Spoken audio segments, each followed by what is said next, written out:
Hello दोस्तों, नमस्कार। स्वागत है आपका हमारे YouTube channel Uttarakhand GK very easy tricks में। और आज की इस वीडियो में हम बात करेंगे हिंदी टेस्ट सीरीज पार्ट 36 के बारे में। और हिंदी के टेस्ट सीरीज दोस्तों हमारी हिंदी पोस्टमार्टम क्लासेस नाम से जानी जाती है, जिसमें हम हिंदी के कुछ महत्वपूर्ण प्रश्न पढ़ते हैं जो कि प्रीवियसली एग्जाम्स में पूछे जा चुके हैं। आज की इस वीडियो में भी दोस्तों हम हिंदी के 10 प्रश्नों के बारे में बात करेंगे जो कि अभी हाल ही में हुए एग्जाम्स में पूछे गए हैं। और आगे आने वाले एग्जाम्स में भी दोस्तों आपके इसी प्रकार के प्रश्न और इसी प्रकार के पैटर्न में प्रश्न पूछे जाते रहते हैं। तो इसी 10 प्रश्नों से हमारा ये टारगेट है कि हम 50 प्लस क्वेश्चंस बनाएं जो कि आपके आगामी एग्जाम से तो महत्वपूर्ण होंगे। और अगर दोस्तों आपको वीडियो पसंद आती है तो वीडियो को लाइक जरूर करें, कमेंट जरूर करें, अपने दोस्तों के साथ में भी वीडियो को जरूर शेयर करें। और अगर आपने इससे पहले के 35 पार्ट्स दोस्तों नहीं देखे हैं तो उन्हें भी आप लोग जरूर देख लीजिएगा। वहां से भी आपको जरूर कुछ ना कुछ चीजें सीखने को मिलेंगी। इसी के साथ दोस्तों यह वीडियो उत्तराखंड के सभी एग्जाम जो कि आगामी आपके होने हैं, पटवारी, लेखपाल, बंदी रक्षक, पुलिस, एसआई, और इसके अलावा जो भी अलग-अलग विभागों में जो पद आने वाले हैं, सभी के लिए काफ़ी महत्वपूर्ण वीडियोज़ रहने वाली हैं। चलिए शुरू करते हैं दोस्तों आज की इस वीडियो को। और आज का हमारा पहला प्रश्न है, जो प्रीवियस वीडियो में मैंने आपको होमवर्क भी दिया था कि विपात्र के लेखक कौन हैं? गजानन माधव मुक्तिबोध, गिरिजा कुमार माथुर, धर्मवीर भारती या फिर रघुवीर सहाय? तो विपात्र के लेखक है कौन दोस्तों? गजानन माधव मुक्तिबोध जी विपात्र के लेखक हैं। अब गजानन माधव मुक्तिबोध के घर का नाम क्या था? इनका मूल नाम क्या था? तो बाबू साहब। बाबू साहब इनके घर का नाम था, ठीक है। और दोस्तों एक बार इनसे संबंधित प्रश्न यह पूछा गया है कि मुक्तिबोध किसे कहा गया? निम्न में से मुक्तिबोध नाम से किसे जाना जाता है? तो गजानन माधव जी को मुक्तिबोध नाम से ही जाना जाता है, जिनका जन्म 13 नवंबर 1917 को मध्य प्रदेश के ग्वालियर नामक स्थान पर हुआ था। इन्हें एक प्रसिद्ध कवि, साहित्यकार, संपादक, समीक्षक के रूप में भी जाना जाता है। इनके कुछ दोस्तों महत्वपूर्ण रचनाएँ हैं और उन्हीं रचनाओं में से एक इनका महत्वपूर्ण उपन्यास है कौन-सा? विपात्र उपन्यास। कौन-सा? विपात्र उपन्यास के लेखक कौन है? गजानन माधव मुक्तिबोध जी हैं। अब दोस्तों इनके कुछ अन्य रचनाएँ भी हैं जो कि आप लोग याद कर लीजिएगा, एग्जाम में पूछी जा सकती हैं। चाँद का मुँह टेढ़ा है, किसकी रचना है? चाँद का मुँह टेढ़ा है। यह भी दोस्तों गजानन माधव मुक्तिबोध जी की रचना है। भूरी-भूरी खाक धूल, भूरी-भूरी खाक धूल, पुस्तक के रचनाकार कौन है? या ये किसकी रचना है? छायाउद्दीन रचना रचना मानी जाती है, छायावाद योगिन। तो ये भी गजानन माधव मुक्तिबोध जी की रचना है। और ये दोनों प्रश्न दोस्तों पुराने एग्जाम्स में पूछे जा चुके हैं, ठीक है। कविता संग्रह भी है ये, चाँद का मुँह टेढ़ा है और भूरी-भूरी खाक धूल, ठीक है। इनके कुछ दोस्तों कहानियाँ भी हैं, जैसे कि काठ का सपना। काठ का सपना कहानी किसकी है? गजानन माधव मुक्तिबोध जी की है। और सतह से उठता आदमी, सतह से उठता आदमी कहानी भी गजानन माधव मुक्तिबोध जी की ही है। इनकी कुछ दोस्तों अन्य रचनाएँ भी हैं, आप लोग नोट डाउन ज़रूर करते रहें। एक है नए साहित्य का सौंदर्य शास्त्र, एक साहित्य की डायरी, कला का तीसरा बाण, शमशेर मेरी दृष्टि में, कलाकार की व्यक्तिगत ईमानदारी, नई कविता का आत्मसंघर्ष। यह दोस्तों पूछा गया दोस्तों कि नई कविता का आत्मसंघर्ष आलोचना किसकी है? तो ये गजानन माधव मुक्तिबोध जी की है, ठीक है। इसी के साथ-साथ कामायनी एक पुनर्विचार, ये भी एक आलोचना है, किसकी है? गजानन माधव मुक्तिबोध जी की ही है। एक साहित्य की डायरी या एक साहित्य की डायरी, ये भी हमारा गजानन माधव मुक्तिबोध जी की ही रचना है। नए युग की जन्म कुंडली भी दोस्तों इनकी ही रचना है। तो ये कुछ दोस्तों महत्वपूर्ण रचनाएँ हैं गजानन माधव मुक्तिबोध जी की। और इन्हीं गजानन माधव मुक्तिबोध जी को दोस्तों तार सप्तक के प्रमुख कवियों में से एक कवि के रूप में जाना जाता है। या आप कह सकते हैं, अगर आपसे प्रश्न पूछा जाता है कि तार सप्तक के प्रथम कवि कौन थे? तो गजानन माधव मुक्तिबोध जी ही थे। और इनकी अंतिम रचना कौन-सी थी दोस्तों? इनकी अंतिम रचना थी भारत, इतिहास और संघर्ष। भारत, इतिहास और संघर्ष रचना किसकी थी? गजानन माधव मुक्तिबोध जी की ही थी।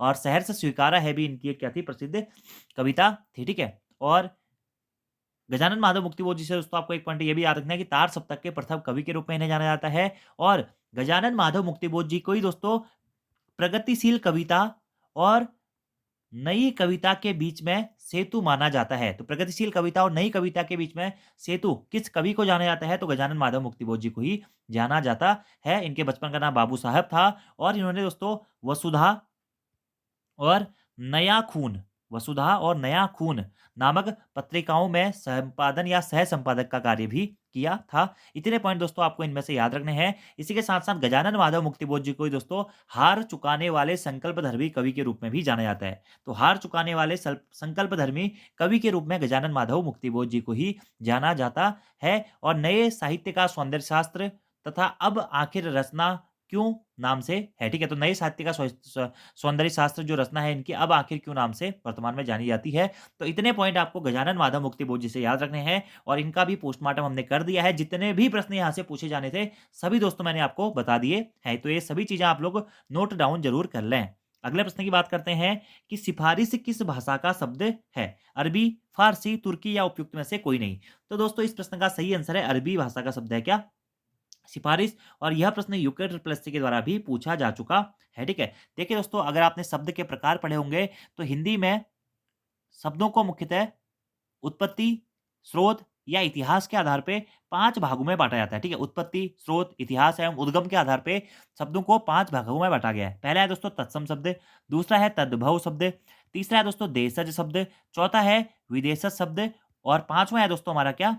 संकर शब्द, ठीक है? तो इसमें से जो आपके ऑप्शन दिए गए अरबी, फारसी, तुर्की ये सभी किसमें आते हैं? विदेशज शब्दों के अंतर्गत आते हैं। विदेशज शब्द दोस्तों ऐसे शब्द जो कि दूसरे देश से भारत में आए हुए हैं और भारत में प्रयोग किए जा रहे हैं, यानी कि विदेश में जन्मे शब्द हमारे विदेशज शब्द कहलाते हैं। जैसे कि अरबी शब्द, फारसी शब्द, अंग्रेजी शब्द, तुर्की शब्द, जापानी शब्द, पुर्तगाली शब्द, पश्तो शब्द, चीनी शब्द, ये सभी आपके क्या है? विदेशी शब्दों की श्रेणी में आते हैं, ठीक है? और देशज शब्द कौन होते हैं? देश में ही जन्मे हुए शब्द हमारे देशज शब्द होते हैं, जो देश में ही जन्मा है और हिंदी के विकार या परिवर्तन के कारण जैसे हमारी संस्कृत से पाली बनी, फिर प्राकृत बनी, फिर अपभ्रंश बना, फिर अवहड़ बना, फिर शौरसेनी अपभ्रंश से हमारी हिंदी की उत्पत्ति हुई। तो इस उत्पत्ति के दौरान कुछ हमारे शब्द ऐसे हुए जो हमने खुद ब खुद बना लिए, तो वह हमारे देशज शब्द कहलाते हैं, ठीक है? तत्सम शब्द क्या होता है दोस्तों? तत् धन सम, यानी कि किसके समान? संस्कृत के समान। ऐसे शब्द जो संस्कृत के समान है, वह हमारे तत्सम शब्द कहलाते हैं। जैसे कि संस्कृत में प्रयोग होते हैं, उसी प्रकार से वर्तमान में भी ये प्रयोग होते हैं।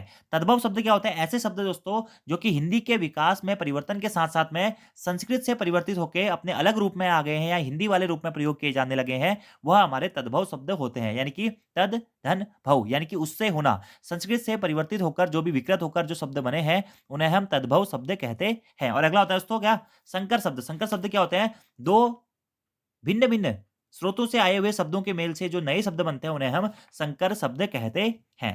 ठीक है? तो अरबी शब्द क्या होते हैं? अरब से आए हुए शब्द या ऐसे शब्द जो अरब में जन्मे थे, उन्हें अरबी शब्द कहते हैं। फारसी शब्द क्या कहते हैं? जो फारस में जन्मे थे, उन्हें फारसी शब्द कहते हैं। तुर्की शब्द जो तुर्क में जन्मे थे। अंग्रेजी शब्द क्या हो जाएँगे?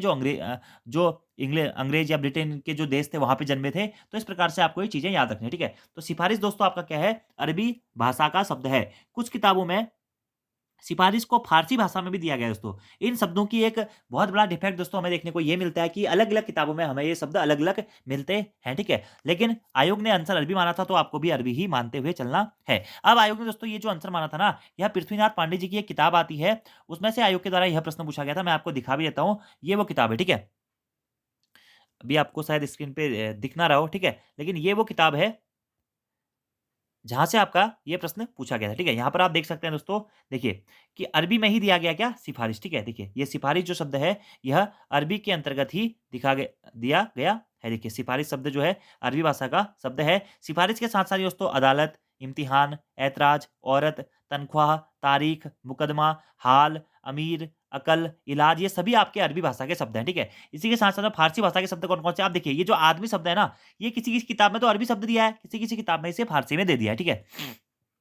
तो आदमी, उम्मीदवार, कमर, खर्च, गुलाब, चाकू, चापलूस, दाग, दुकान, बाज, मोजा, ये सभी आपके फ़ारसी भाषा के शब्द हैं।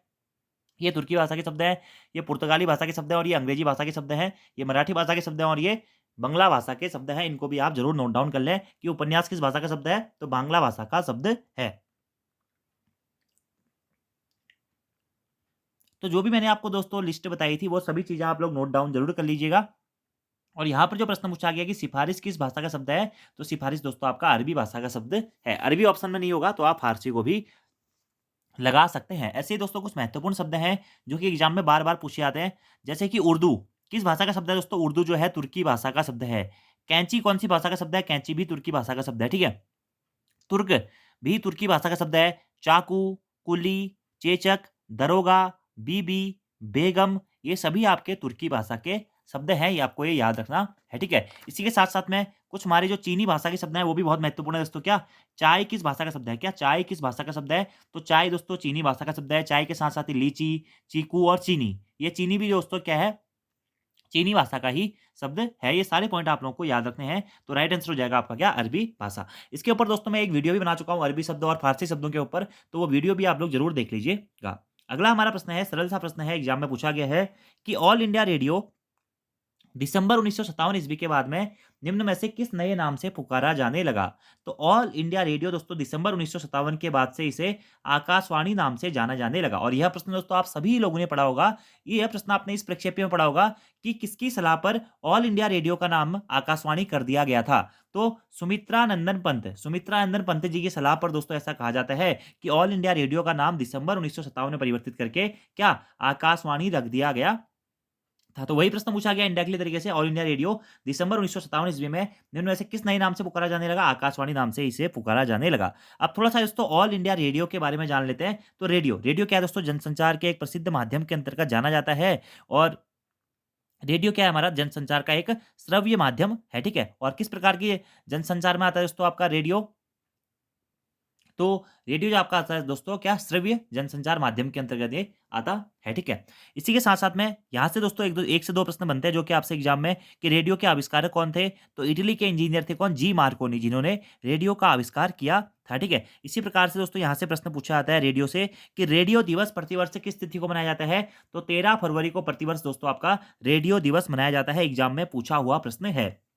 अब यहाँ पर ऑल इंडिया रेडियो की दोस्तों बात आई हुई है। तो ऑल इंडिया रेडियो की स्थापना विधिवत रूप से कब हुई थी? अगर आपसे यह प्रश्न पूछा जाता है दोस्तों, तो 8 जून 1936 को विधिवत रूप से ऑल इंडिया रेडियो की स्थापना होती है, 8 जून 1936 को। वैसे दोस्तों इसका जो हम शुरुआत अगर हम कहें ऑल इंडिया रेडियो की, तो ये 23 जुलाई 1927 से हो गई थी। लेकिन विधिवत रूप से ऑल इंडिया रेडियो की स्थापना कब हुई थी? अगर यह प्रश्न पूछा जाता है, तो 8 जून 1936 को हुई थी विधिवत रूप से ऑल इंडिया रेडियो की स्थापना, जिसे दोस्तों सरकारी इंपीरियल रेडियो ऑफ इंडिया के नाम से भी जाना जाता है। और इसके बाद में दोस्तों 1957 में इसका नाम परिवर्तित करके क्या कर दिया गया? ऑल इंडिया रेडियो से आकाशवाणी कर दिया गया, ठीक है? और जो ये ऑल इंडिया रेडियो था, इससे पहले दोस्तों इंडियन ब्रॉडकास्टिंग कंपनी के नाम से भी जाना जाता था। फिर 8 जून 1936 को इसका नाम इंडियन ब्रॉडकास्टिंग कंपनी से परिवर्तित करके ऑल इंडिया रेडियो किया गया। और उसके बाद में दिसंबर 1957 में इसका नाम दोस्तों ऑल इंडिया रेडियो से परिवर्तित करके आकाशवाणी कर दिया गया। इतने सारे पॉइंट दोस्तों आपको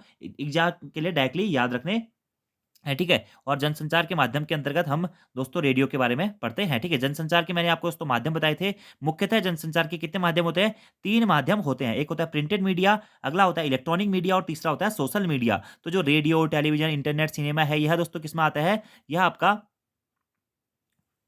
रेडियो, टेलीविज़न, ये आपका दोस्तों इलेक्ट्रॉनिक मीडिया के अंतर्गत आता है। प्रिंटेड मीडिया में क्या आता है? समाचार पत्र और पत्रिकाएँ आती हैं, जबकि सोशल मीडिया में आपका फेसबुक, व्हाट्सएप, ट्विटर, ये सभी आपका सोशल मीडिया के अंतर्गत आता है, ठीक है? तो रेडियो का आविष्कार जी मार्कोनी ने किया था 1895 में। भारत में रेडियो की शुरुआत कब से मानी जाती है? जुलाई 1923 से भारत में रेडियो की शुरुआत मानी जाती है, ठीक है? यहीं से प्रश्न बनता है कि भारत का पहला रेडियो स्टेशन कहाँ पे खोला गया? तो 23 जुलाई 1927 को दोस्तों भारत का पहला radio station Bombay radio station के नाम से खोला गया, ठीक है? इसी प्रकार से प्रश्न बनता है कि भारत में एफएम रेडियो की शुरुआत कब से हुई थी? 1993 से भारत में एफएम रेडियो की शुरुआत हुई थी। रेडियो दिवस 13 फरवरी को मनाया जाता है। ये सारे पॉइंट दोस्तों आपको याद रखने हैं और एग्जाम में यहाँ से बहुत बार प्रश्न भी पहले पूछा जा चुका है। इसी के साथ-साथ दोस्तों एक प्रश्न भी हाल ही के एग्जाम में पूछा गया था कि विविध भारती प्रसारण सेवा क्या?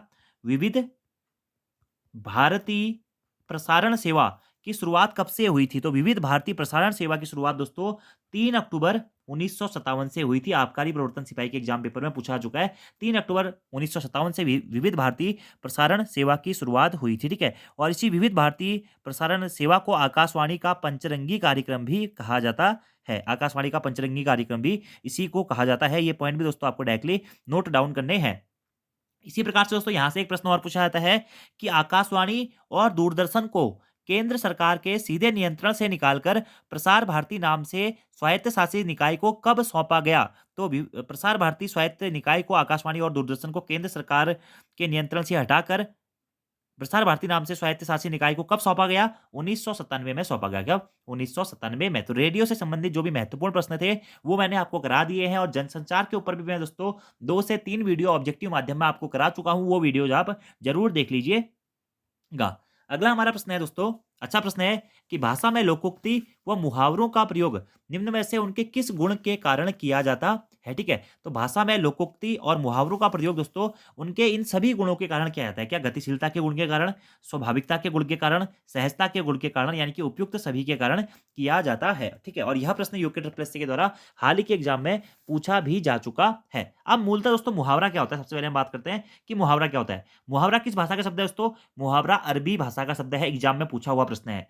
लोकोक्ति किस भाषा का शब्द है दोस्तों? लोकोक्ति फारसी भाषा का शब्द है। कौन सी? सॉरी, लोकोक्ति दोस्तों संस्कृत भाषा का, एक मिनट में आपको बताता हूँ। मुहावरा जो है वह अरबी भाषा का शब्द है, एग्जाम में पूछा गया है। और लोकोक्ति जो है दोस्तों इसे कहावत भी कहा जाता है और यह संस्कृत भाषा का शब्द है। ठीक है, यह प्रश्न भी अभी हाल ही के एग्जाम में पूछा जा चुका है कि लोकोक्ति किस भाषा का शब्द है?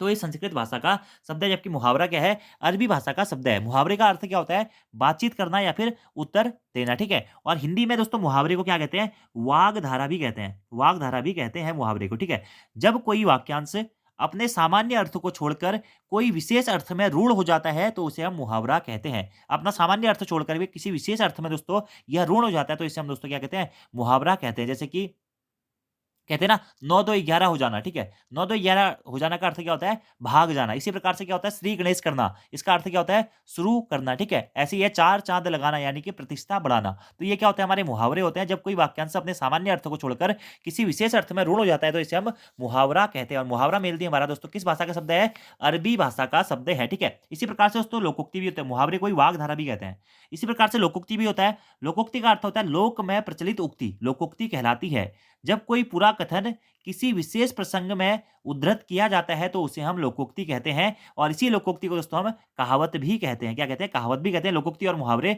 दोनों अलग-अलग होते हैं। और लोकोक्ति किस भाषा का शब्द है दोस्तों? संस्कृत भाषा का शब्द है।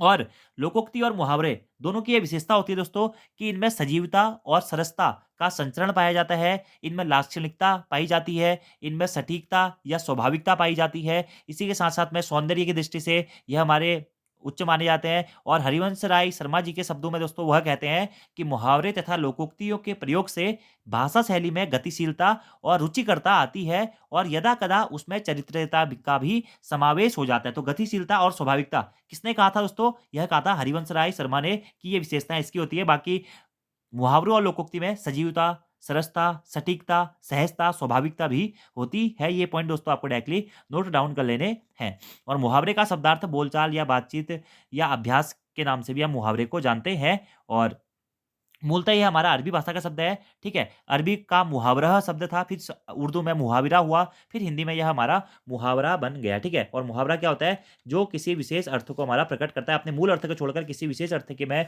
रूढ़ हो जाता है, उसे हम क्या कहते हैं? मुहावरा कहते हैं। अब मुहावरे की दोस्तों कई सारी विशेषताएं होती है। इसी प्रकार से लोकोक्ति की भी कई सारी विशेषताएं होती हैं जो कि आप लोगों ने अलग अलग किताबों में पढ़ा भी होगा। ठीक है, लोकोक्ति मतलब क्या होता है? लोक धन उक्ति, अर्थात लोक की उक्ति, लोक में प्रचलित और और प्रसिद्ध उक्ति हमारी लोकोक्ति कहलाती है। ठीक है, इसे कहावत भी कहते हैं। ठीक है, ये सारे फैक्ट आप यहाँ से नोट डाउन कर लीजिएगा। बाकी और भी कई सारी चीज़ें हैं इसमें बताने के लिए जो कि हम कभी बाद में आप लोगों को बता देंगे। तो राइट आंसर हो जाएगा उपयुक्त सभी। ठीक है, अगला प्रश्न है प्रस्तावना का पर्यायवाची शब्द कौन सा है? देखिए दोस्तों प्रस्ताव जो पर्यायवाची शब्द हैं, विलोम शब्द है, तत्सम तद्भव शब्द है, अरबी फारसी शब्द है, ये आप टारगेट बनाइए कि डेली आपको 5-5 करने हैं। ठीक है, आगामी समय में आपका पटवारी लेखपाल का एग्जाम पेपर होगा, आपका दोस्तों फॉरेस्ट गार्ड का एग्जाम पेपर होगा, उत्तराखंड पुलिस का एग्जाम पेपर होगा, सब इंस्पेक्टर का एग्जाम पेपर होगा, जेई वालों का जेई का एग्जाम पेपर होगा। तो वहां पर ये चीजें काफी महत्वपूर्ण आपके लिए रहने वाली है। तो प्रस्तावना का पर्यायवाची शब्द निम्न में से क्या है दोस्तों? प्राक कथन आपका प्रस्तावना का पर्यायवाची शब्द है। प्रस्तावना के ही कुछ अन्य पर्यायवाची शब्द भी होते हैं जैसे कि आमुख, पुरोवचन, आमुख, पुरोवचन, भूमिका, इसी के साथ-साथ में प्रस्ताव, नंदी पाठ और मंगलाचरण ये क्या है? प्रस्तावना के पर्यायवाची शब्द हैं। एक बार फिर से बोल रहा हूँ, प्राक्कथन, आमुख, पुरावोचन या पुरोवचन, भूमिका, प्रस्ताव, नंदी पाठ और मंगलाचरण ये हमारे प्रस्तावना के पर्यायवाची शब्द हैं। और ऑप्शन के अकॉर्डिंगली प्रस्तावना का पर्यायवाची शब्द क्या है? प्राक्कथन है। ठीक है? इसी प्रकार दोस्तों ये अभ्यर्थना क्या होता है? अभ्यर्थना के पर्यायवाची शब्द अगर आप नोट करना चाहते हैं तो विनती, अभ्यर्थना मतलब किसी से विनती करना, विनती, प्रार्थना या अनुरोध, विनती, प्रार्थना या अनुरोध यह अभ्यर्थना के पर्यायवाची शब्द होते हैं। ठीक है, इसी प्रकार से सर के पर्यायवाची शब्द क्या होते हैं दोस्तों? तो सर के पर्यायवाची शब्द होते हैं सहायक, सिलीमुख, बाण और तीर, सहायक, सिलीमुख, बाण और तीर। ये भी आपको डायरेक्टली नोट डाउन कर लेना है। अगला हमारा प्रश्न है दोस्तों, ये भी अच्छा प्रश्न है कि रमेश पुस्तक पढ़ता है वाक्य में उद्देश्य क्या है, ठीक है। तो उद्देश्य और विधेय ये दोस्तों हमारे वाक्य के दो प्रसिद्ध अंग माने जाते हैं। क्या अगर आपसे प्रश्न पूछा था कि वाक्य के कितने अंग होते हैं, तो वाक्य के मुख्यतः दो अंग होते हैं, दो अंग होते हैं। एक होता है उद्देश्य और दूसरा होता है दोस्तों विधेय, ठीक है। अब इन दोनों के बारे में थोड़ा सा आप पढ़ लीजिएगा कि उद्देश्य क्या होता है, जिसे हम सब्जेक्ट भी कहते हैं दोस्तों, यानी कि जिसकी विशेषता बताई जाती है, यानी कि जिसके बारे में कुछ बताया जाता है उसे हम उद्देश्य कहते हैं। जिसके बारे में कुछ बताया जाता है उसे हम उद्देश्य कहते हैं। और विधेय क्या होता है, उद्देश्य के बारे में जो कुछ भी कहा जाता है, यानी कि उद्देश्य की विशेषता बताने वाला या उद्देश्य के बारे में जो कुछ भी कहा गया है वह बताने वाला हमारा विधेय कहलाता है। याद हो गया, उद्देश्य क्या होता है, जिसके बारे में कुछ बताया जाता है उसे उद्देश्य कहते हैं, यानी कि जिसकी विशेषता बताई जाती है उसे उद्देश्य कहते हैं। और विधेय क्या होता है, जो उद्देश्य के बारे में बताता है उसे हम विधेय कहते हैं, या जिसके द्वारा उद्देश्य की विशेषता बताई जाती है वो हमारा विधेय कहलाता है। अब देखिए, जहाँ पे एग्जाम्पल से मैं आपको समझाता हूँ।